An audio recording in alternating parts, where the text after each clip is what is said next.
ତ global oil ମାର୍କେଟକୁ ପୁଣି ଗୋଟେ ବଡ଼ ଝଟକା ଲାଗିଛି। ନିକଟରେ ରୁଷିଆ ଘୋଷଣା କରିଛି ଏପ୍ରିଲ 1, 2026 ଠାରୁ ଜୁଲାଇ 1 ପର୍ଯ୍ୟନ୍ତ ସେ ତା'ର ପେଟ୍ରୋଲ ଏକ୍ସପୋର୍ଟ ଉପରେ ସମ୍ପୂର୍ଣ୍ଣ ବ୍ୟାନ୍ ଲଗାଇବ। ମାନେ ରୁଷିଆ ଏବେ ଆଉ ବାହାରକୁ ପେଟ୍ରୋଲ ଏକ୍ସପୋର୍ଟ କରିବ ନାହିଁ। ଏହାର ମୁଖ୍ୟ କାରଣଗୁଡ଼ିକ ହେଲା ଡୋମେଷ୍ଟିକ୍ ସପ୍ଲାଏ। ରୁଷିଆ ନିଜ ଦେଶର ପେଟ୍ରୋଲ ଚାହିଦାକୁ ପୂରଣ କରିବା ଏବଂ ଦରକୁ ନିୟନ୍ତ୍ରଣ ରଖିବା ପାଇଁ ଏହି ନିଷ୍ପତ୍ତି ନେଇଛି।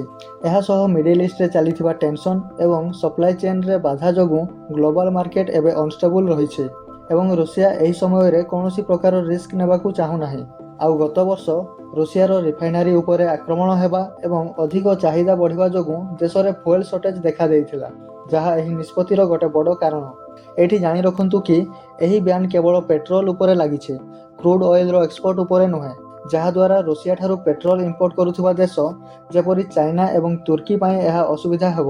ଭାରତ ପାଇଁ ଏହା ଦ୍ୱାରା କୌଣସି ପ୍ରୋବ୍ଲେମ୍ ହେବ ନାହିଁ, କାରଣ ଆମେ ରୁଷିଆ ଠାରୁ ମୁଖ୍ୟ ଭାବରେ କ୍ରୁଡ୍ ଅଏଲ ଇମ୍ପୋର୍ଟ କରିଥାଉ। ଯେତେବେଳେ ରୁଷିଆ ଭଳି ଗୋଟେ ବଡ଼ ଅଏଲ ପ୍ରଡ୍ୟୁସର ଏକ୍ସପୋର୍ଟ ବନ୍ଦ କରେ, ଏହା ଜିଓପଲିଟିକ୍ସ ଏବଂ ପୁରା ସପ୍ଲାଏ ଚେନ୍କୁ ପ୍ରଭାବିତ କରିଥାଏ।